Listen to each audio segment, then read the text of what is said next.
Bem-vindos a mais um podcast da Electricast, o seu podcast de mobilidade elétrica. Hoje estamos aqui com pessoas extremamente experientes no setor automotivo e no setor de mobilidade elétrica para conversar sobre o presente da mobilidade elétrica. Então gostaria primeiro de me apresentar.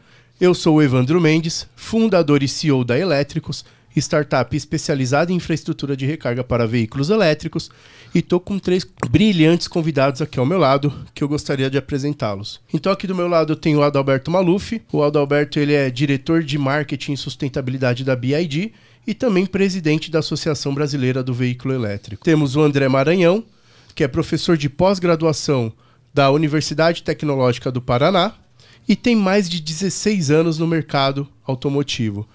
E estamos aqui com o Eduardo, que ele é diretor de comunicação da JAC Motors Brasil.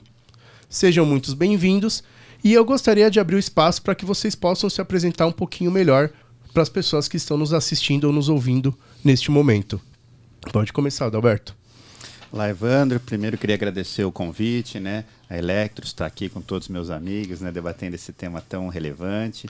Eu tenho uma trajetória de mais de 15 anos trabalhando já com energia limpa, com mobilidade, e tenho a honra de estar presidindo a associação nos últimos 2 anos e meio, né? A Associação Brasileira do Veículo Elétrico, que cresceu muito nesses últimos anos.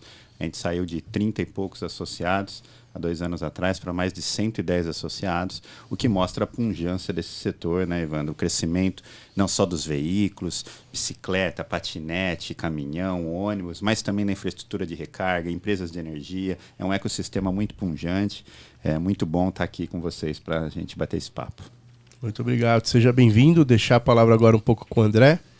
Eu agradeço também pelo convite. É um imenso prazer estar aqui falando sobre uma coisa que é o nosso dia a dia, né? Falar sobre mobilidade elétrica, que sem dúvida nenhuma é o futuro, né? E que a gente tem que analisar só como é que vai ser a trilha para esse futuro. Como você já antecipou, né? Eu tenho mais de 16 anos trabalhando em montadoras como Honda, Nissan, Audi. Também nos últimos 12 anos muito foco na parte de mobilidade e eletrificação, né? Sempre na faculdade Senai, na disciplina de eletroeletrônicos, na Associação de Engenheiros Automotivos, com um curso há mais de 7 anos de veículos híbridos elétricos, e atualmente estou na Universidade Tecnológica Federal do Paraná como professor da pós-graduação na Engenharia Automotiva, justamente na disciplina de veículos híbridos elétricos. Então, nos últimos 12 anos, foco total aí na eletrificação. Muito legal, André. Seja bem-vindo. Obrigado pela sua participação. Passo a palavra para o nosso querido amigo Eduardo. Quero te cumprimentar, Evandro, cumprimentar os meus colegas aqui de outras marcas. É um prazer estar aqui participando. De cara eu vou dizer que eu estou me sentindo o tio da mesa, porque eu tenho mais de 30 anos de indústria automobilística. Primeiro na primeira metade desse período como jornalista automotivo, trabalhei em várias revistas, em 4 rodas, em Motor Show. Eu era aquele cara que levava o carro para a pista e fazia testes. Fiz o teste do primeiro carro da Audi, trazido ao Brasil ainda pelo Ayrton. Isso em 94, alguns meses antes da morte dele. E na segunda metade da minha carreira eu passei por Volkswagen, Mercedes-Benz e JAC Motors. Estou desde o lançamento da marca em 2011. Mas apesar de ser o tio da mesa, acho que a minha experiência com eletrificação automotiva é muito menor do que a dos meus amigos aqui. Eu passei a atuar com carros elétricos desde que a JAC Motors fez o seu primeiro lançamento no mercado brasileiro em 2019. Então, para mim, é uma novidade bem fresca, mas bem interessante. Muito legal, Eduardo. Obrigado. Então vamos começar aqui, né, o nosso bate-papo, as nossas perguntas, para que a gente possa avançar com o tema. E aí eu gostaria de começar a pergunta para o André Maranhão. André, o que é mobilidade elétrica e quais os benefícios que ela traz? Bom, há muito tempo, né, mais de 100 anos, a indústria automotiva vem utilizando os combustíveis fósseis, né, para propulsão, né? Então a gente conhece os motores de combustão. Estamos acostumados a nossa vida toda a utilizar combustível normalmente líquido, né, gasolina ou outros, diesel, enfim, outros combustíveis. Ultimamente, biocombustíveis também, né, o álcool. mas se viu uma necessidade, ao longo dos últimos anos, de diminuir a emissão de CO2, né? Especialmente o dióxido de carbono, que é o principal causador do efeito estufa. E a eletrificação, ela veio com uma ótima solução para essa redução. Então, a eletrificação vem do encontro a você pegar um motor elétrico e, ao invés de você utilizar aquele combustível fóssil ou que tem uma emissão alta de CO2, você substituir essa energia por energia elétrica, né? Dependendo da fonte de energia, tem várias possibilidades de fonte de energia para pegar essa energia elétrica e girar um motor elétrico que vai fazer a propulsão da roda. Agora, obviamente, a gente tem algumas arquiteturas diferentes. Tem o veículo puramente elétrico, que é o que está se desenhando para um futuro um pouco mais de médio e longo prazo. E tem nesse intermédio também a hibridização, que é a utilização de motor de combustão paralelo ou em série com motor elétrico. Tá? Então, a eletrificação veio justamente para fazer a redução da emissão de CO2, se a gente for pensar de maneira mais simples. Tá? Então, todo carro que tem uma propulsão elétrica, seja para carregamento de uma bateria, para fazer a propulsão diretamente à roda, a gente chama de veículo eletrificado. E temos o 100% elétrico, né, que é o que tem uma bateria, temos o motor ou os motores elétricos que propulsionam diretamente a roda. Legal. E aproveito também, Eduardo, para te fazer essa pergunta. O que é mobilidade elétrica e quais os benefícios que ela traz? Como que você enxerga isso? O professor acabou de explanar de uma maneira muito didática o que é a mobilidade elétrica. Eu gostaria de chamar a atenção que antes de se falar de mobilidade elétrica, a grande discussão residia no termo mobilidade. E a mobilidade elétrica ela é tão funcional, ela projeta tantas vantagens para que a gente consiga reduzir os níveis de emissão de poluentes que são alarmantes, principalmente nos centros urbanos, que acabou virando uma espécie de uma consequência. Você não dissocia mais o termo elétrica de mobilidade. Você tem essa solução como a melhor, concordo, a médio e longo prazo. Ainda há uma série de preparações que a gente como sociedade vai precisar fazer para que essa frota seja inteiramente modificada. Mas a mobilidade elétrica acabou virando, então, um substantivo composto de algo que, enfim, é definitivamente a melhor solução para o nosso futuro. Começa a ser já a melhor solução para o nosso presente, à medida que, quando a gente apanha, e me permita dar só esse exemplo, quando a gente pega na cidade de São Paulo um caminhão de lixo, mesmo entre os veículos comerciais, caminhões e ônibus, não há nenhum veículo, pela natureza de utilização, que tenha uma emissão de poluentes mais grosseira do que um caminhão de lixo. Ele anda a 5 km por hora, para, engata a primeira, sai de novo, quer dizer, a pior circunstância que existe em termos de emissões. Um caminhão de lixo em São Paulo emite 1,25 kg por quilômetro. Pelo que ele roda, em média, diariamente, a gente pode calcular, arredondando, que um caminhão emite 2 toneladas de CO2 por mês. Nós temos 500 caminhões de lixo em São Paulo. Então, quando a gente fala em mobilidade elétrica, a gente sempre faz a ressalva de que é uma solução para médio e longo prazo, mas com um sinalzinho de alerta. A gente precisa enfrentar uma situação como essa de frente, como essa dos caminhões de lixo. E há uma série de outros exemplos que a gente, ao longo aqui do nosso papo, pode dar. Mas é alarmante saber que só um serviço como esse traz um prejuízo tão grande para todos nós que vivemos nessa cidade. É o ar que a gente está respirando. Bem legal o que você trouxe para a gente. Isso vem bastante ao encontro do que eu gostaria de perguntar agora para o Adalberto. E olhando para esse cenário, Adalberto, como que você enxerga o cenário da mobilidade elétrica no mundo e hoje no Brasil? Bem, Vandra, a mobilidade elétrica a nível mundial ela avançou bastante nos últimos anos, em especial após a aprovação de legislações ambientalistas muito consistentes e integradas praticamente no mundo inteiro. A gente viu esse ano a própria União Europeia proibindo a venda de veículos a combustão a partir de 2035, o Reino Unido também. Nós temos o 14º Plano de Desenvolvimento da China e o Plano Nacional de Eletromobilidade, aprovado em 2020, que tem aí um forte componente de estímulo, fez com que o mercado de carros elétricos na China, que é o maior mercado do mundo, tenha saído de 13% para 30% de veículos elétricos esse ano. Quer dizer, a meta era 25%, em 2025, já no primeiro ano já atingiu 30%. Você teve depois o pacote de infraestrutura, o plano de mudanças climáticas do Joe Biden nos Estados Unidos.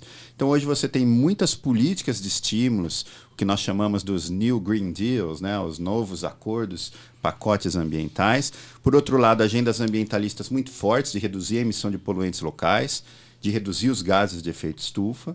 E, por outro lado, muitas montadoras que viram na eletromobilidade, na mobilidade elétrica como um todo, uma possibilidade de adensar a cadeia e ser líder dessa revolução. Eu lembro quando o ministro da indústria da China esteve aqui, numa visita do presidente da China, foi visitar lá uma das fábricas e a gente ouviu um pouco o relato dele. Ele disse, olha, a China fez a transição porque precisava reduzir a poluição local, reduzir a importação de diesel, de petróleo, combustíveis fósseis, e terceiro, criar a indústria do futuro. Então foram 25 anos de políticas públicas que a China fez e hoje a China domina o mercado e eu tenho certeza que surpreende a todos os nossos ouvintes de que uma montadora chinesa, né, a BYD, é a maior fabricante de veículos elétricos do mundo, tendo passado a Tesla e inclusive de valor de mercado, a gente está falando aí das 3 mais valiosas do mundo são empresas elétricas, né? A Tesla número 1, a BYD número 3. Então, os números mundiais são muito fortes, Evandro. A gente já tinha, antes da pandemia, quase 1/3 de todos os ônibus já eram elétricos vendidos no mundo, mais de 600 mil ônibus vendidos. 2 rodas também, mais de 40% eletrificado. O mercado chinês, por exemplo, só vende bicicleta elétrica há muito tempo. Alemanha, França, 2 milhões, 3 milhões de unidades, né? E mais recente, o veículo leve, que foi um dos últimos setores a se eletrificar. A gente saiu de 4%, foi para 9%, esse ano deve superar 15% na venda de veículos elétricos. E na sequência vem também o tema da logística, caminhões, furgões, que tiveram um salto importante esse ano a nível mundial, também no Brasil, né? Esse ano a gente deve ultrapassar 1.000 unidades de comerciais leves, quem sabe até chegar em 1.000 unidades de caminhões, né? Depende desses últimos meses também. Mas isso mostra que o Brasil está nessa tendência internacional, embora, né, Evandro, você conhece as nossas preocupações lá na associação, o Brasil está ficando um pouco desconectado dessa realidade. Então, se o mundo vai passar de 15% de veículo elétrico, que é aquele que tem recarga externa, né, o elétrico puro ou o híbrido plug-in, o Brasil vai estar menos de 1% desse tipo de veículo. Aí mais 1, poucos dos híbridos convencionais, mais ou menos 2%, um pouco mais de 2% do mercado. Bom, bem interessante o seu posicionamento, Adalberto, o que você trouxe. E eu costumo dizer que se não o melhor, mas um dos melhores países do mundo para o veículo elétrico é o Brasil, né? Nós temos aí 81% da nossa energia limpa e renovável, a energia fotovoltaica, a energia eólica crescendo de forma exponencial. E ao contrário do que muita gente tem medo, né, de que se todo mundo migrar para o veículo elétrico vai faltar energia, a gente tem que, primeiro, que não vai ser uma migração tão rápida assim, né, quanto nós gostaríamos, e segundo, que a própria rede está sendo criada, novas fontes de energia.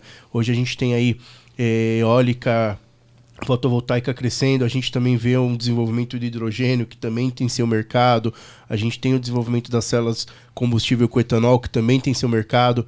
Então, assim, não importa a fonte, o que importa é que se eletrificar um veículo, seja ele pesado, seja ele leve, seja um patinete, uma bicicleta, traz muitas vantagens, principalmente em relação à poluição do ar, poluição sonora. Então eu costumo brincar que eu tive a infelicidade de morar aqui em São Paulo, na Cardeal Arco Verde. E a Cardeal Arco Verde é um corredor de ônibus 24 horas, e eu morava na subidinha onde tinha um farol. Então todo ônibus e caminhão tinham que parar ali. Isso não importava se eram 10 da manhã ou 4 da manhã. E aí naquela retomada eu ouvi o barulho. Então às vezes até a poluição sonora é pior que a poluição do ar. Porque a poluição do ar você fecha a janela, você resolve, a sonora não. E aí, trazendo para esse ponto, eu gostaria que vocês pudessem trazer um pouco de... Olhando para a questão do clima no Brasil, das fontes de energia, como que vocês enxergam esse potencial e como que o Brasil pode ser pioneiro e liderar esse avanço da eletromobilidade? Bom, eu queria até complementar só alguns dados importantes aqui em relação a esse ano, né, da venda de carros elétricos. De fato, o Brasil, como o Adalberto bem comentou, a gente está bem distante da realidade dos países que estão mais desenvolvidos, né, e da China, enfim. A gente bateu o recorde de vendas no mês passado, né, em setembro, foram 6.400 carros eletrificados aqui no Brasil, né, dos quais apenas 1.4 mil foram 100% elétricos e outros 5 mil foram veículos híbridos, né? Mas já atingimos, agora nesse mês de outubro, a marca já do ano passado todo, né? Então a gente já tem um certo crescimento, né, para esse ano. Apesar disso, a gente está ainda muito distante de uma realidade que nós gostaríamos. Né? Primeiro, como você falou, né? A gente tem uma matriz energética privilegiada, melhor do que qualquer outro país do mundo. Né? Tanto do ponto de vista hidráulico, né, das hidrelétricas, quanto do potencial eólico, especialmente, né, no Nordeste, e do ponto de vista também de energia solar, que a gente é um país tropical, e basicamente tropical, né? Uma grande parte, aí, mais de 80% é tropical, e a gente tem disponibilidade de sol durante o ano todo, diferente de países como a Alemanha, que quando a Terra gira, lá está no hemisfério norte, lá no norte, no inverno, você tem um sol chegando a 70, 60 graus de inclinação, né? Então é muito mais fácil para a gente utilizar a energia solar, né, com mais eficiência do que esses países. E uma vez, falando de Alemanha, eu ministrava treinamento para integradores de sistema fotovoltaico quando eu trabalhava na ABB. E a gente tinha lá um conteúdo que dizia que o pior lugar de radiação do Brasil é 30% melhor que o melhor lugar da Alemanha. E a Alemanha tinha um potencial de geração de gigas, e na época a gente estava falando de 2 gigas. Claro que o cenário já mudou muito nesses últimos 4, 5 anos, mas é isso, né? A gente tem aqui o melhor que a gente pode ter dos mundos para essa geração expandir cada vez mais. Pois é, então a gente tem todas as ferramentas, né, faca, o queijo na mão, mas a gente precisa de incentivo, né, que o Adalberto comentou bem, alguns países, né, a China, por exemplo, já tem políticas formadas e já tem um planejamento de longo prazo já feito há anos atrás. E a gente não tem um planejamento de médio e longo prazo já formado ainda no Brasil. Então a gente está ainda batendo a cabeça, né, com algumas divergências em relação à questão de biocombustível e eletrificação ainda, que precisam ser sanadas, e eu vejo com uma situação que a gente tem possibilidade de ir para as duas vertentes. A gente não pode discriminar uma das vertentes da eletrificação ante ao biocombustível, porque de fato é interessante, só que se a gente pensar no médio e longo prazo, especialmente para veículos leves e levíssimos, a gente tem uma situação que o mundo vai para uma vertente tecnológica, e se a gente for pensar que a gente vai ficar só como o Brasil, a gente vai estar enganado. Né? Será que vai vir a tomada de 3 pinos? Né? Pode ser essa mesma lógica. Vai virar uma jabuticaba. O mundo olhando para um lado. E assim, né? É até um discurso que a gente tem muito na BVE, né? Eu tenho o prazer de ser conselheiro ao lado do presidente aqui, Adalberto Maluf. E, sabe, às vezes o pessoal quer plantar esse negócio de um ou outro, né? E não, é um e outro. Então, assim, tem lugar que o híbrido flex vai ser mais viável, tem lugar que a bateria é mais viável, tem lugar que ambos junto ali é mais viável. Então, assim, a gente tem um país continental, começa por aí. A gente tem uma frota de só veículos leves de mais ou menos, a última vez que eu vi os números eram 43 milhões. Deve ser mais ou menos isso ainda. Gente, tem muito espaço. Então vai ter espaço para etanol, vai ter espaço para bateria, vai ter espaço para o que a tecnologia determinar, e principalmente de acordo com aquela região, né? Então, acho que às vezes o pessoal tenta polemizar de não, tem que ser só elétrico, não, a bateria, não, tem que ser só híbrido flex. Gente, calma. Cada tecnologia tem seu espaço.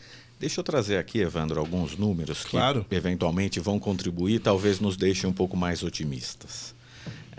Como que a gente, na JAC, enxerga essa questão da participação nas vendas do market share do carro elétrico? De uma forma absolutamente natural. Os carros elétricos hoje, 100% elétricos, constituem 0,4%, 0,5% do mercado. Antes de falar especificamente deles, eu vou trazer um outro exemplo. Tradicionalmente, nos países europeus, na China, nos Estados Unidos, quando você apanha as marcas premium do mercado, Audi, BMW, Volvo, Land Rover e Porsche, você tem na soma dessas marcas por volta de 14, 15% de market share. O Brasil não tem 10%. Por que acontece isso? Por uma questão de poder aquisitivo. O Brasil é um país com um poder aquisitivo aquém da média de entrega dessas marcas. Por isso que elas têm uma venda percentualmente menor. Rigorosamente a mesma coisa acontece com o carro elétrico. O ticket médio do automóvel 0 km vendido no Brasil esse ano é R$110 mil, que já é um absurdo. Ou seja, o carro no Brasil já é caro, né? Não, então, tem um custo alto. A gente poderia até concluir que talvez a crise seja muito menor de semicondutores e muito mais por uma questão de poder de compra, né? R$110 mil já é um extrato muito pequeno da população que consegue alcançar. E a gente está falando do médio. O carro elétrico mais em conta no mercado brasileiro custa 140, 150. Então, existe naturalmente uma dificuldade de conseguir acessar esse produto que faz com que a gente se encaixe nesse 0,4%, 0,5%. Quando a gente vai buscar outros países europeus que tenham um PIB per capita semelhante ao do Brasil, a gente está falando de 9, 10 mil dólares, como Polônia, como Hungria, o que a gente encontra? 0,5% de vendas de carros elétricos. Então, o Reino Unido consegue 12%. A Alemanha, eu ia dizer 12%, mas vi uma notícia ontem que bateu em 20% os carros totalmente elétricos. Mas, claro, você está falando de países que têm uma renda per capita, um PIB per capita muito alto. Então, o acesso, e você tem também, reforçando o que foi mencionado pelo André, você tem políticas públicas, você tem bônus que facilitam a compra desse carro. Então, um Volkswagen ID na Alemanha, um carro de 25 mil euros, mas é como se o governo te desse um cheque de 7 mil para você comprar esse carro, você paga 18 mil euros. Para um alemão é um carro absolutamente acessível, né? Então, todas essas questões, só para dizer que o 0,4, 0,5, acho que nos coloca, considerando que nós não temos nenhum tipo de incentivo, num extrato muito semelhante com outros países que têm o mesmo poder aquisitivo que a gente. Eu acho bem interessante a sua colocação, Eduardo, e acho que está fazendo mais ou menos uns 2 anos e meio que a gente fez uma live de horas e horas e horas e horas no Instagram da Elétricos, né? Não sei se você se recorda. A gente, quando entrou a pandemia, a gente começou uma série de lives que estão até hoje lá no nosso Instagram, e assim, só tinha horário para começar. Para terminar, a live do Instagram ainda derrubava de hora em hora naquela época. Então, assim, a gente começava a live umas 3, 4 vezes. Eu sei que acho que a com o Adalberto foi terminar 11 tralalá da noite. Com a Sérgio Habib também, foi 11 tralalá da noite. E foi exatamente o tema que a gente conversou muito. Assim, eu enxergo que o grande desafio do crescimento de veículos elétricos, falando em veículos de passeio no Brasil, é por causa da desigualdade social. A gente tem aqui um baixo poder aquisitivo e a gente tem problemas sociais que alguns países da Europa já estão melhores resolvidos. Mas aí eu volto até essa pergunta para você, Eduardo, porque por isso Evandro, eu enxergo muito que o que vai puxar no Brasil o crescimento dessa frota de elétricos está nos frotistas, principalmente de entregas em áreas urbanas, caminhões, carros para serviços de aplicativo. E aí, como que você tem enxergado esse crescimento no Brasil, essa demanda? Como que vocês têm trabalhado isso? O famoso last mile. Exato. Que é um termo hoje que todo o mercado que discute logística urbana se apropria para explicar aquilo que nós, como consumidores, quando compramos e nós aprendemos e intensificamos o nosso consumo via internet, durante a pandemia a gente passou com muita frequência a adquirir produtos pelo computador e esperar recebê-los em casa 1, 2, 3 dias depois. Quem faz essa entrega são justamente esses veículos do last mile que apanham, seja uma televisão, seja um óculos, numa central de distribuição e levam até sua casa. Existe um movimento muito forte por parte das empresas que contratam esses transportadores de políticas ESG.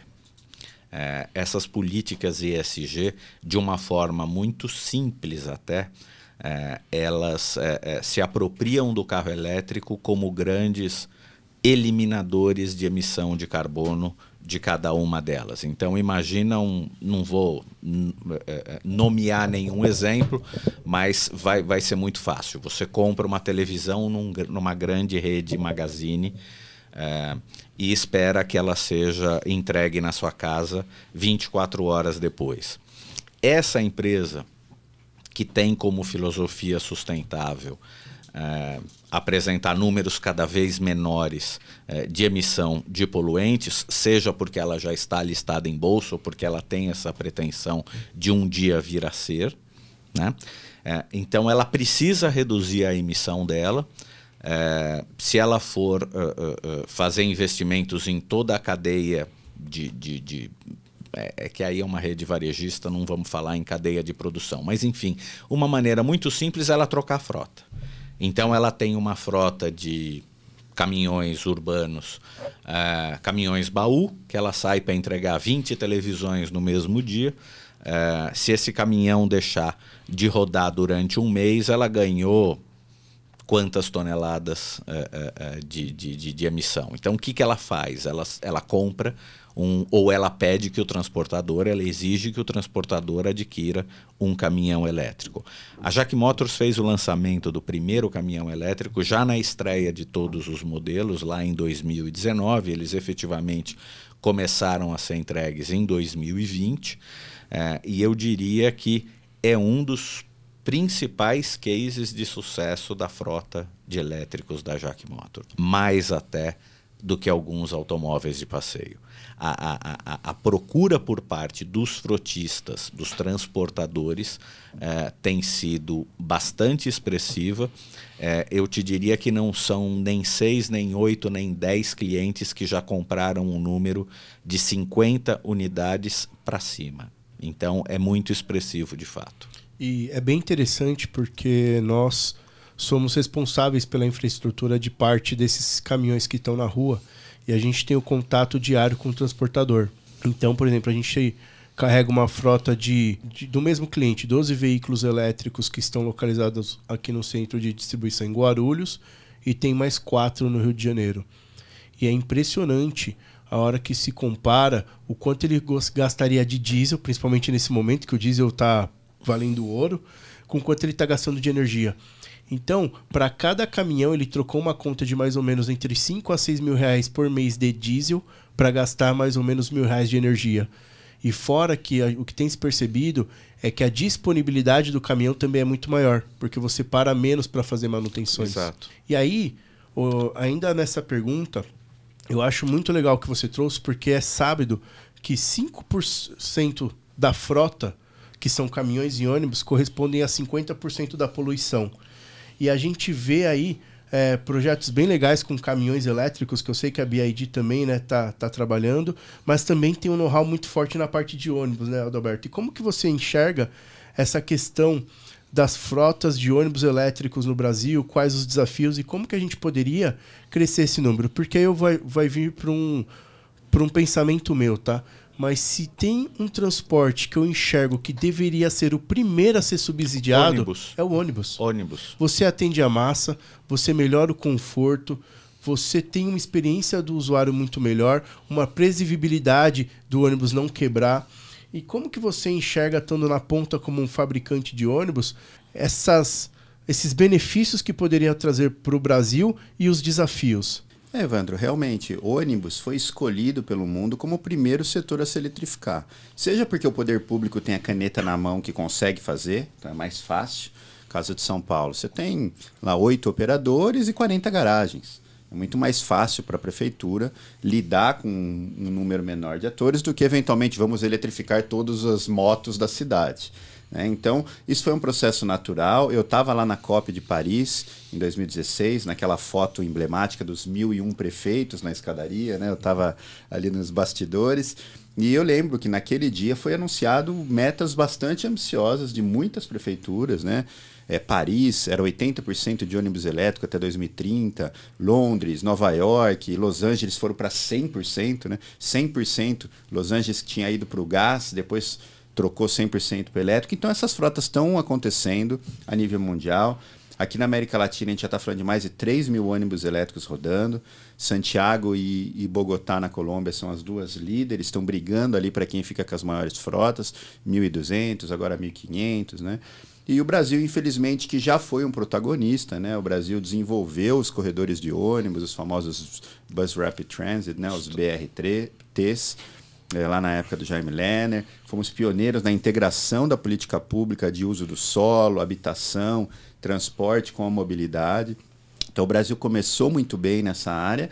A gente também foi pioneiro com o uso dos trolleys, que são os elétricos daqueles que usam energia da rede aérea, mas infelizmente a gente estagnou um pouco, em que pesa iniciativas importantes que saíram do papel, como a Prefeitura de São José dos Campos, que já tem o primeiro corredor 100% elétrico, Salvador hoje com frota de ônibus, São Paulo, Campinas, a própria lei do clima de São Paulo, ela é muito boa. Você comentou muito bem, Evandro, embora veículos diesel representem ali 5% da frota, né? O ônibus é menos de 1%, mas vamos falar todos os diesel 5% da frota, eles representam entre 30% a 50% de alguns dos piores poluentes, em especial material particulado e o NOx, né, o NOx, que é o precursor do ozônio, que é também um grande causador aí de perda de produtividade, qualidade de vida na cidade de São Paulo. Então é natural que os ônibus tenham caminhados, infelizmente a gente precisa mudar o modelo de remuneração do transporte público no Brasil. Hoje não é muito viável ainda para a gente expandir as frotas de ônibus elétrico, porque o modelo de remuneração é muito ruim. Hoje ele privilegia e ele paga o operador de ônibus baseado em custo. Então é o pior dos cenários. O operador quer inchar os custos e você remunera ele por passageiro. Então aumenta os custos e enche o máximo de gente possível dentro do ônibus. Então a gente precisa primeiro mudar o modelo de remuneração, porque o ônibus elétrico, no seu custo de vida total, aquelas famosas TCOs, né, 3 letrinhas ali, que no pessoal do caminhão usa-se muito. Né, o Total Cost of Ownership, o custo total da operação, então a compra do ônibus, o custo de operação, o custo de manutenção, o ônibus elétrico chega a ser 30% mais barato em 10 anos. Mas a conta ainda não está fechando em alguns lugares, porque a gente precisa resolver primeiro esse problema do gargalo. Na verdade, Evandro, aí a gente já vai para um debate muito mais amplo, que é a falta de uma política pública integrada. O Brasil é o único país grande do mundo, do G20, por exemplo, que não tem uma política nacional da mobilidade elétrica. Quer dizer, então se a gente não tem nem o planejamento de longo prazo, a gente não conseguiu colocar um planejamento integrado que una o setor produtivo, governos subnacionais, governo federal, sociedade civil, academia. Então, um plano nacional seria o primeiro passo para a gente integrar essas políticas públicas todas que são necessárias. E talvez aí esteja o nosso primeiro e maior gargalo por enquanto, né? A falta dessa visão de futuro. E falando disso, eu acho que a gente tem alguns exemplos, até na própria América Latina, que a gente pode usar como bons exemplos, né? Então, sei que você tem bastante conhecimento de como foi feito o processo de eletrificação dos ônibus no Chile. E aí, se pudesse compartilhar um pouquinho de forma breve aqui, porque eu sei que é um projeto muito grande, é um projeto que tem se destacado e tem provado que dá certo eletrificar o ônibus. Acho que seria legal para o pessoal conhecer um pouco, né? Como que funciona lá no Chile e como que o ônibus elétrico virou realidade lá. Claro, bem, eu trabalhava ainda na rede C40, né, das maiores cidades do mundo pelo tema das mudanças climáticas, na época que a gente fez o projeto de apoio à Prefeitura de Santiago, junto com a CEPAL. E na época a gente fez esse diagnóstico do modelo de remuneração que precisava ser mudada e o custo total. Como você tinha o Ministério do Transporte como executor do Transantiago, facilitou-se um pouco esse processo. Então, após um apoio do Banco Interamericano, do BID, a Prefeitura de Santiago resolveu mudar o modelo de remuneração, em vez de pagar... que Santiago teve várias mudanças, né? Assim, desde o do modelo de Londres, mas basicamente sair desse modelo de pagar por passageiro para depois uma coisa de quilômetros, assentos hora sentido por quilômetro, até que se criou critérios de desempenho e de performance. E aí o governo entrou criando um novo modelo de segurança jurídica para garantir que o pagamento do ônibus fosse ocorrer de qualquer maneira. Então, eles criaram um fundo onde o dinheiro da tarifa cai lá, do governo, dos subsídios, e primeiro paga o ônibus.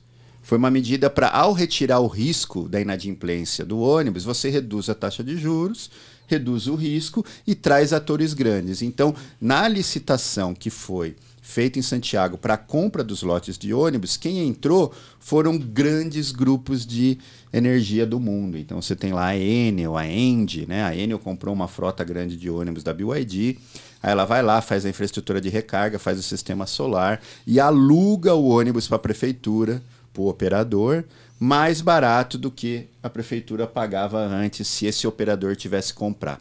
Basicamente, para a gente entender, é uma conta muito simples. Se eu sou remunerado pelo custo do capital, então eu comprei um ônibus, eu tenho que ter lucro sobre o valor do ônibus. Aqui em São Paulo, 17%, 15% de TIR, taxa de interna de retorno, para a compra do ônibus. Agora, se eu compro o ônibus com dinheiro público ou alugo ele sem ter o lucro dessa taxa de retorno, você paga só o custo operacional. Então, o seu custo cai muito. Foi o que São José dos Campos fez. Foi a primeira cidade do Brasil a mudar esse modelo de remuneração. Lá o poder público usou royalty de petróleo, comprou o ônibus e hoje aluga para o operador mais barato. Eles compraram uma usina solar também para abastecer esses ônibus. Então você tem lá um sistema de ônibus elétrico e o custo da tarifa é mais barato. Então acho que o caso de Santiago, depois Bogotá inovou um pouco, fez muito parecido também, mudou o critério de desempenho, de remuneração dos ônibus, permitiu lá que o operador de ônibus entrasse junto com a empresa de energia para ganhar os lotes. Então a gente teve ali uma renovação importante acontecendo em Bogotá também. E aqui no Brasil a gente ficou um pouco empacado porque a gente tem esse modelo onde os operadores de ônibus, na sua grande maioria, eles são também vendedores de ônibus. Então, lá um é revendedor da marca tal, o outro é revendedor da marca tal. Na cidade de São Paulo, a gente está falando de 99% dos ônibus são de uma marca. Né? E, obviamente, tem um motivo para isso. Né? Ele está falando dos grandes operadores, são revendedores dessa marca. Então, obviamente, eles vão postergar o máximo possível a entrada de ônibus elétrico até que essa marca tenha ônibus elétrico para vender. Então, infelizmente, a lei do clima de São Paulo não vem sendo cumprida. Depois a gente teve a pandemia, que obviamente dificultou um pouco, caiu muito a receita dos sistemas de transporte público. E diferente de lá fora, onde você tem esse modelo de remuneração um pouco mais estável, porque quem compra uma usina solar, por exemplo, fez um investimento que se paga em 4 anos, mas é 30 anos no mínimo de geração. Então o custo operacional é muito baixo. Então aqui a gente ainda não conseguiu dar esse salto de quebrar as primeiras barreiras, digamos assim, institucionais, jurídico-legais, que fazem com que algumas ineficiências sejam muito fortes no Brasil e muito difícil de mudar. Entendo. E então, assim, é um ponto importante que também é essa questão de risco e falta de previsibilidade, assim, né? A gente vê muito na infraestrutura de recarga hoje, né? A gente tem várias empresas, a Elétricos é uma delas, que quer puxar um modelo de negócio, quer puxar o outro, mas ainda tem uma total falta de clareza de se pode, se não pode, como que vai ser tributado. Então, assim, eu acho que o governo, o primeiro passo que ele poderia dar é criar, né, uma regulação mínima. Claro que a gente não quer nada muito extremamente regulado, que atrapalhe, mas precisa dar segurança jurídica e previsibilidade para que os negócios sejam criados, os modelos sejam desenvolvidos, certo? E veja só, Ivan, no nosso caso lá agora, lá na BVE, né, esse debate que a gente está. A venda de recarga de energia, ela é um produto ou é um serviço? Se for um serviço, você paga ISS para a prefeitura e você tem, além cada do prefeitura, custo de energia... Você pode ter carregador instalado em São Paulo, em Jundiaí, em Cotia... E cada uma pagar uma alíquota diferente, imagina. Agora, você pode pensar que isso pode ser vendido como se fosse um combustível. Então, um produto. Aí você paga ICMS, em geral, ele é cobrado na base. Então, infelizmente, no Brasil, e a Resolução 1000... né, da ANEEL no final do ano passado, ela ajudou a esclarecer e dar uma segurança jurídica em alguns aspectos, né? Em especial ao dizer, olha, qualquer pessoa pode vender recarga de veículos elétricos. Não falou como, qual o código de fiscal. Ainda não, mas ela disse pode vender. É o primeiro passo. Então não é um monopólio só das distribuidoras de energia, do setor cativo, né? Então todo mundo pode investir e fazer. Mas a gente ainda não regulamentou e melhorou como cobrar, qual tipo de produto, e, em especial, uma das grandes vantagens da mobilidade elétrica. Não sei se os nossos ouvintes conhecem, mas o veículo elétrico ele vai ser parte de uma rede muito integrada e inteligente no futuro. Porque o veículo elétrico, basicamente, ele é uma bateriazinha, né? Um sistema distribuído de armazenamento de energia. Então, se a gente vai chegar na casa no horário do pico, que a tarifa é mais cara, o carro vai tirar a casa da rede e vai abastecer a casa. Um carro elétrico comum, por exemplo, um carro da BYD ali com 400, 500 km de autonomia, está falando de uma bateria de 80 kWh. Então, isso é 10 dias. O seu carro abastece a tua casa por 10 dias. Né? Então, você pega uma frota de caminhão, cara, com uma frota de caminhão de lixo aqui em São Paulo. Hoje São Paulo já tem caminhões de lixo, né? Desde 2018, caminhões nossos lá da BYD rodando também. O cara tem uma garagem na zona sul de São Paulo, que é uma área que falta energia no horário de pico. O sistema elétrico brasileiro está investindo bilhões para resolver o problema da disponibilidade de energia na distribuição na zona sul de São Paulo. Aí eu rodo esse caminhão, posso rodar ele à noite, porque ele não tem ruído, por exemplo, ou em outros horários. No horário de pico, eu não preciso do caminhão de lixo na rua. Ele vai gerar trânsito, ele vai ter pouca produtividade. Aí eu paro essa frota de 100 caminhões, 50 caminhões, e carrego-os todos na rede para abastecer e coloco lá 1, 2, 3 megawatt-hora de energia disponível no horário de pico. Aí à noite eu vou carregar quando as eólicas me dão um estímulo tarifário de uma tarifa muito menor. Né? Então, você tem esse novo mundo que surge da rede inteligente, da mobilidade, integrando a casa, a infraestrutura de recarga, mas a resolução 1000 da ANEEL proíbe que veículo elétrico jogue energia de volta para a rede, que do ponto de vista técnico até hoje a gente tentou descobrir o motivo disso e aparentemente não existe um motivo. Eu vou colocar que tem, assim, o que acontece? Tem um risco aí, tá? É claro que a tecnologia tem já e dá para resolver, mas no caso é um risco de segurança, principalmente para equipe. Para manutenção de rede. Então, de repente você teve um problema na rede, a rede abriu porque você teve uma falha, um curto para terra, alguém...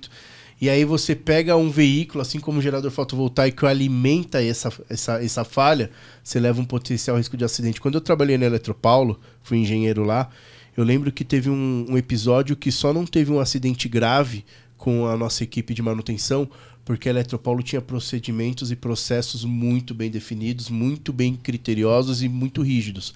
Então, quando uma equipe ia a campo para fazer manutenção e intervenção na rede, ela tem um protocolo de várias etapas que ela tem que cumprir à risca antes de poder colocar a mão em qualquer circuito. E aí foi fazendo esse protocolo, de repente estava tudo aberto, circuito teoricamente desenergizado, né? E foram fazer os testes, estavam detectando tensão, energia. E, tá aberto aqui, tá aberto lá, não vem de lá. E aí começaram a percorrer a rede com os pontos, acharam um comércio que estava com um gerador ilegal retroalimentando a rede de energia. Então, você tem alguns pontos aí técnicos que têm que ser resolvidos para que você tenha uma segurança em termos de segurança elétrica. Mas é alguma coisa que vai acontecer e vai ser inevitável. Eu queria trazer o Eduardo para a conversa, porque a gente falou de políticas públicas para a parte de ônibus, e eu acho que é isso. Eu acredito que esse é um caminho bem legal. E eu queria saber também um pouco para a parte de caminhões. O que a gente poderia ter de políticas públicas de incentivo e o que a gente já tem, por exemplo, uma dúvida minha. A gente sabe que São Paulo, por exemplo, tem áreas de restrição de circulação, etc. Para o caminhão elétrico, isso também vale, não vale? E o que a gente poderia ter de políticas públicas para essa área de caminhões elétricos? O caminhão elétrico acho que não cumpre o centro expandido. Acho que ele pode rodar normalmente. Sim, né? a isenção de rodízio é para veículos elétricos. Então, todo tipo de veículo se enquadra na isenção. Acho que a grande política pública, o Adalberto mencionou há pouco, terá que ser feita na caneta.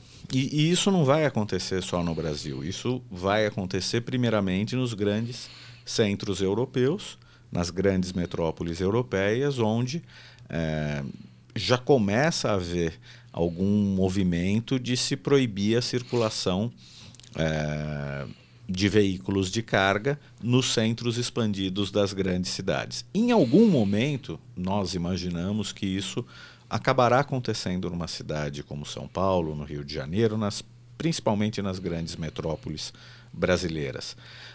Esse talvez será o momento que a multiplicação dos veículos de carga elétricos, dos furgões e dos caminhões será mais exponencial. Por enquanto, ele já tem um grande incentivo, que são justamente aquelas políticas ESG. Então, como nós estamos desenvolvendo toda essa infraestrutura logística de recarga e o caminhão elétrico, isso eu gostaria de mencionar, ele tem uma vantagem que, em princípio, o carro elétrico já tem uma dificuldade um pouco maior. Qual que é o grande problema de qualquer veículo eletrificado? É a autonomia. Então, a gente tem um carro com 300, 400, 500 quilômetros de autonomia. Dependendo do uso que você faz, se não for uma rotina muito batidinha, você corre o risco de, ao se aproximar da sua casa, pegar um congestionamento um pouquinho maior ou ter que fazer um desvio de caminho, e você começa a ficar com aquela ansiedade, né? O tal do Ranger Anxiety. Você começa a ficar apavorado. Será que isso aqui vai acabar? O caminhão não. O caminhão não roda à toa. O caminhão tem sempre um roteiro pré-determinado. Então, um caminhão como o da Jaque, com 200 quilômetros de autonomia, em São Paulo, eu diria que pouquíssimos caminhões urbanos rodam mais do que 100. Porque você só roda em horário comercial, que é quando o last mile está atuando, quer dizer, você compra uma televisão, ninguém entrega na sua casa às 2 da manhã, é sempre das 9 às 6. Então, esses veículos, durante esse período, conseguem rodar 80, 90 quilômetros. Nós temos clientes que são grandes redes farmacêuticas, que o caminhão roda 40, 50 quilômetros por dia, porque você tem uma farmácia em cada quarteirão, então o cara para o caminhão, desce, entrega os remédios, alguns têm que ser assinados, volta para dentro do caminhão, anda mais 2 quadras, para de novo. Esse caminhão roda 40, 50 quilômetros. E o caminhão elétrico, então, nunca vai ter esse problema de autonomia. Mas é óbvio que no dia seguinte ele tem que estar lá prontinho para rodar novamente. Então, eu diria que essa venda em volumes maiores, ela virá mais adiante, quando talvez um dia se restrinja a circulação nos centros das grandes cidades para veículos movidos a diesel, porque, repito, é um problema que em algum momento nós teremos que enfrentar. A emissão de particulados e de NOx, ela existe, e ela prejudica a saúde das pessoas. Tão simples quanto isso. Então, o caminhão elétrico a médio e longo prazo, acho que ele vai se multiplicar de uma maneira mais expressiva quando essa caneta, então, resolver assinar. E os ônibus a mesma coisa. Queria só ressaltar que, na minha opinião, os ônibus teriam até que vir primeiro. De fato, faz muito mais sentido. A velocidade média de ônibus é até menor do que a de caminhões. Todo momento, ele é muito parecido com aquele caso que eu mencionei do caminhão de lixo. Ele está toda hora parando, porque ele tem os pontos. Então, a emissão de poluentes de ônibus movidos a diesel, que ainda compõe a grande maioria numa cidade como São Paulo, é bastante significativo. Isso é um ponto importante, né? E é isso que eu sempre defendo, porque às vezes a gente não está no mercado já há um tempo, né? E a gente ouve, não, porque veículo elétrico é coisa de rico. Veículo elétrico... Aí você fala de repente, alguns incentivos, benefícios, e o pessoal tende a achar que a gente está apenas olhando para o lado de um carro de 500 mil, de 600 mil. Não, mas o veículo elétrico ele é benefício para todo mundo. A gente pega na época do inverno, que a gente tem a inversão térmica, que as partículas ficam numa altitude mais baixa e milhares e milhares e milhares de pessoas nos hospitais com problemas respiratórios, e o veículo elétrico, o ônibus, o caminhão elétrico, eles trazem esse benefício de você deixar de emitir partículas nas áreas urbanas, que é onde está o centro da massa, né, das pessoas. E principalmente no Brasil, que ao contrário de uma Europa que ainda roda muito com usinas termoelétricas, queima muito carvão, tem ainda alguns problemas na geração, o Brasil não. O Brasil tem 81% da energia renovável, da energia limpa, isso vai crescer muito mais. Então, assim, tem que se olhar, sim, para essa questão dos ônibus, dos caminhões e de incentivos de como que pode ser feito isso, porque tecnologia tem, infraestrutura dá para criar, é só questão de sentar e entender que o benefício que vai trazer para a saúde das pessoas, eu tenho certeza que se fizerem um estudo bem feito de quanto o Brasil gasta com saúde devido a problemas respiratórios causados pela poluição, o cheque sai positivo. Aqui em São Paulo esse estudo foi feito, né? O Instituto de Saúde e Sustentabilidade, ligado à Faculdade de Medicina da USP, calculou já que seria algo como 300 milhões de reais de custos na saúde pública somente do material particulado que vem do diesel. A gente está falando de mais ou menos 10 mil mortes na região metropolitana de São Paulo, 50 mil mortes no Brasil, da poluição vinda... Por ano do material particulado. Que faz com que a expectativa de vida do habitante da cidade de São Paulo seja 7 anos a menos, por causa de problemas de saúde causados pelos materiais particulados, especialmente. E é muito injusto, né, Evandro? Porque quem mora na periferia fica 2 horas, 3 horas no trânsito. Então, o impacto na vida, na saúde dela, é muito menor daquela pessoa que mora na região central e fica 30 minutos. Cada hora no trânsito de São Paulo é como fumar um cigarro, querendo ou não, né? Então, quem mora lá no final da Zona Leste e trabalha na Zona Oeste, acaba fumando 4, 5 cigarros por dia sem querer, né? Então, o impacto é muito grande. Isso sem falar que 1/3 das mortes por câncer tem alguma influência de poluição, 25% das mortes causadas por problemas do sistema cardiorrespiratório tem um pouco de impacto da poluição. Veja a Covid. A gente tem dados muito importantes, seja aqui de São Paulo, alguns, mas teve um estudo de Harvard que eu vi, teve um estudo de Siena, Universidade de Siena, sobre Milão, e o de Harvard foi sobre Nova York. Regiões da cidade mais poluídas tinham 3 vezes mais mortes por Covid do que regiões da cidade que não eram poluídas. Esse foi o dado da Itália, em Milão. Em Nova York, muito parecido, 2,6 vezes mais mortes em regiões da cidade que eram poluídas do que em regiões menos poluídas. Então, a poluição é um dos grandes vilões da saúde pública, né? Então, a gente precisa lidar com isso, assim como o ruído urbano. É por isso que, quando a gente vem aqui, reclama, falta política pública, não tem uma política nacional...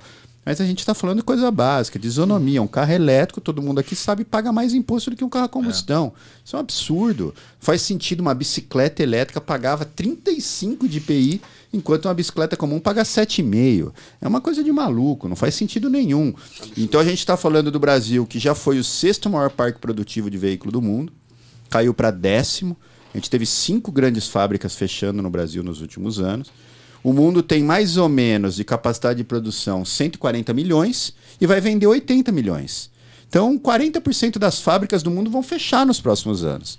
Então, se o Brasil não fizer uma efetiva inserção nas cadeias produtivas globais, aumentar os volumes para viabilizar investimentos na produção de híbridos flex, usando etanol, que é uma vocação brasileira, que a transição inicial é pelo híbrido flex, e depois da cadeia do lítio, inclusive o Brasil tem reserva de todos os minérios estratégicos, seja o lítio, níquel, grafeno, manganês, cobre, a gente domina essa área, a gente é bom em eletrônica de potência, a gente tem empresas fabricando inversores, componentes, né, tudo para poder montar esses veículos no Brasil. Se a gente não fizer essa transição na mesma velocidade do mundo, a gente corre um risco muito grande de ficar desconectado dessas cadeias produtivas globais e nunca conseguir manter esse emprego de qualidade que a gente tem hoje no setor automotivo. Olha que interessante, pessoal. Olha a quantidade de dados que o pessoal trouxe que eu mesmo desconhecia, assim, do quão tão mais crítico essa questão da poluição é do que até eu conhecia, assim.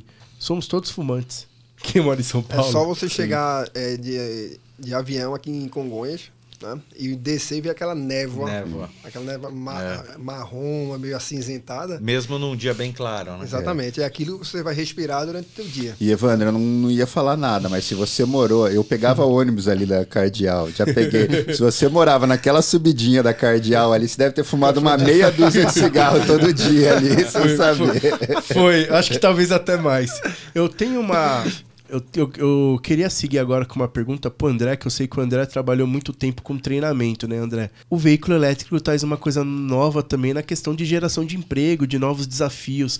Como que você enxerga essa eletrificação dos veículos? Porque, teoricamente, vai demandar uma manutenção menor com mecânica, mas maior com elétrica. Então, teremos aí uma migração da mão de obra de mecânicos raiz, usos de graxa, para mecânicos com alicate amperimétrico, luva de borracha. Como que você vê isso, principalmente com a sua atuação junto a muitas concessionárias e essa parte de montar, né, a infraestrutura para essas concessionárias fazerem toda essa manutenção? A gente está passando por um período de transição, né, e até receio dos concessionários, das oficinas, né, todo mundo procurando treinamento, cursos, né, e é natural, assim como aconteceu na década de 90 com a substituição do carburador para injeção eletrônica, né, que todo mundo estava desesperado, as oficinas, o pessoal não sabia mexer com multímetro, ia mexer com sensores e atuadores, né, da injeção eletrônica. Hoje em dia, todos os carros com motor de combustão interna têm injeção eletrônica e toda oficina de esquina tem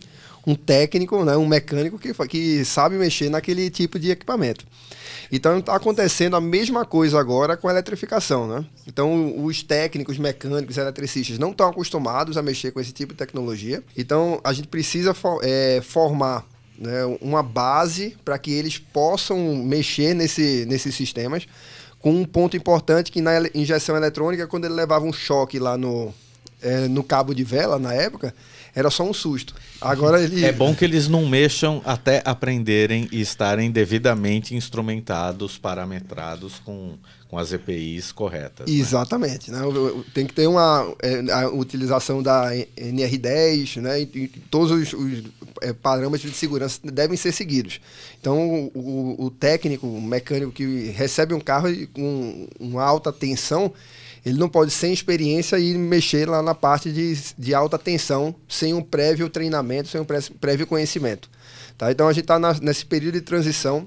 É, de fato, difícil hoje a gente ter mão de obra qualificada, porque a gente está justamente nesse momento da mudança, mas tem vários cursos de Senai, né, das próprias universidades, estão fazendo curso para o pessoal, para os engenheiros que foram formados há 5, 10, 20 anos, que não tem essa formação ainda, tá? Então a gente precisa mais incentivos também, porque a gente possa ter mais treinamentos, mais cursos e mais disponibilidade, né? Especialmente Curitiba tá forte nesse ponto. Tá virando um polo, né? Tá virando um polo. São Paulo tem também, a Universidade de São Paulo, a Mauá, a FEI também, alguns cursos da própria SAE, da própria AEA. Unicamp, né? Unicamp da lançou aquele programa... Exatamente. Então tem alguns cursos, né, no estado de São Paulo especialmente, e Paraná, Santa Catarina também. Porém, a gente precisa aumentar o leque, sair aqui do Centro-Sul e expandir para Norte e Nordeste. Tá? Porque quando a gente fala de veículo é isso, né? Nível nacional. Como que você vai ter mão de obra em nível nacional? E eu vou aproveitar o teu comentário para já falar do lançamento da Elétricos Academy.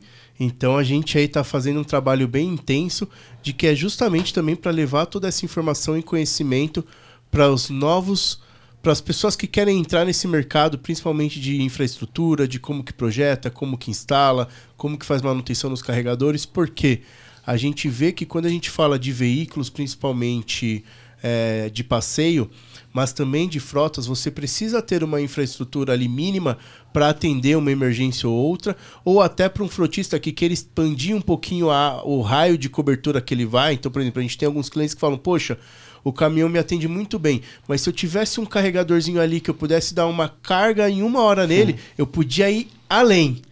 Então, e para toda essa infraestrutura que vai ser criada, a Elétricos aí, que vem há um tempo já no mercado fazendo excelente trabalho, a gente vai compartilhar esse conhecimento com as pessoas que querem entrar no mercado. Então vem em breve, aí, muito em breve, a Elétricos Academy. Pessoal, tem uma notícia triste para dar. nosso podcast, que foi incrível de informação, está chegando ao fim. Gostaria muito de agradecer a todos vocês. Assim, acho que eu sou o que mais aprendo aqui, foi uma aula. Eu vou sair daqui vendo como que eu tiro a nicotina aqui, de tanto cigarro que eu já fumei na minha vida que eu não queria. Assim, fiquei assustado agora. E gostaria de fazer de que vocês colocassem as considerações finais e para a gente poder encerrar. E muito obrigado pela presença de vocês. Claro, bem, a eletromobilidade é um processo sem volta. O Brasil ainda tem milhares de empregos nesse setor, então é muito importante que a gente faça a transição para essa nova indústria, integrando as fontes de energia renovável, em especial a solar, a eólica, que são muito complementares. O Brasil tem tudo para ser um grande player internacional, inclusive produzindo veículos com uma pegada de carbono mais baixa, assim como a gente vai ser um grande centro de produção de hidrogênio verde, por termos uma matriz limpa, renovável, que pode ser expandida numa velocidade maior do que o resto do mundo. Então, acho que o contexto é muito favorável para a gente. O que a gente precisa é, passada a eleição, todos sentarem, discutirem a política pública com mais seriedade e implementar aquilo que precisa. Hoje o Brasil tem o Rota 2030, o novo regime automotivo, o ano que vem entra na sua segunda fase e, infelizmente, o que a gente vê de sinalização dentro do Ministério da Economia hoje é de continuar do jeito que está. Então, deixar o carro elétrico ainda pagando mais imposto, penalizar o híbrido. Então, acho que não faz muito sentido, em especial para um país que quer se inserir nas cadeias produtivas globais. O Mercosul tem um acordo de livre comércio com a União Europeia. Então, daqui 8, 10 anos não vai ter imposto entre o Mercosul e a União Europeia. E a gente sabe que a maior parte das fábricas no Brasil são filiais de fabricantes europeias. Então, se a gente não se inserir nessas cadeias, a gente corre o risco muito grande de ficar para trás. Bom, quero agradecer aí a participação aqui, Eduardo, Evandro, Adalberto, muito bom estar com vocês aqui, grandes pessoas aí profissionais do mercado automotivo e da mobilidade elétrica especialmente. Eu faço das tuas palavras as minhas, né? Eu acho que a gente tem que entender que o Brasil é um lugar, é um país privilegiado por tudo que a gente falou durante o podcast, né? Questão territorial, localização geográfica, disponibilidade de matéria-prima, né? Matriz energética privilegiadíssima, tá? E a gente só precisa tratar de questões políticas e planejamento para médio e longo prazo. Se a gente não tiver um planejamento médio e longo prazo, a gente vai ficar patinando e recebendo tecnologia apenas de fora. E a gente pode ser produtor de tecnologia, desenvolver tecnologia aqui, usar a nossa tecnologia e até exportar. Evandro, quero agradecer muito o convite, foi um enorme prazer estar com os dois colegas aqui, aprender muito com eles.